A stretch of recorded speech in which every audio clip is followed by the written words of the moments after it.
বললে কি হবে? এরকম প্রশ্ন অনেকে তুলে থাকে। হ্যাঁ, কি হবে এটা আপনি চিন্তা করেন কেন? হ্যাঁ, আপনার এই একত্ববদ্ধতায়, গোটা পৃথিবীর মুসলমানের একত্ববদ্ধতায় হতে পারে যে বেঈমানের দিনের ভিতরে একটা ভয় তৈরি হতে পারে। এটাও যদি হয়, এটা হলো এক কারণ। দ্বিতীয় কারণ, আল্লাহ তো দেখতেছে যে আপনি এখান থেকে কিছু করতে না পারলেও আপনি মুসলমান এবং বাইতুল মুকাদ্দাসের পক্ষে আছেন। এটা অন্তত আমার আল্লাহ দেখুন যে আমার বান্দা মুসলমানের পক্ষে এবং বাইতুল মুকাদ্দাসের পক্ষে আছে। কথা ঠিক না? এই কথা যারা বলে যে বাইতুল যা ফিলিস্তিনি মুসলমানদের উপর নির্যাতন হচ্ছে, আমরা মুসলিম দিলে কি হবে?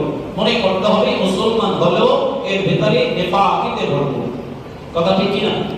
মুসলমান হলেও তার ভিতরে মুনাফিকি আছে, যার কারণে তার দ্বারা এই কথা বলা সম্ভব হয়। রাসূলের হাদিস এটাই প্রমাণ করে। গোটা পৃথিবীর মুসলমান এক দেহের মতো। দেহের যে কোনো অংশে আঘাত প্রাপ্ত হলে গোটা দেহের ভিতরে যেরকম ব্যথা ছড়িয়ে যায়, পৃথিবীর যে কোনো আনাচে কানাচে যে কোনো এক মুসলিম ভাই যদি কষ্ট পায়, সেই কষ্টে সেই ব্যথায় গোটা পৃথিবীর মুসলমান ব্যথিত হবে। এটাই নিয়ম, স্বাভাবিক। কারণ রাসূলের হাদিস এটাই প্রমাণ করে। এজন্য আল্লাহর নবী বলেন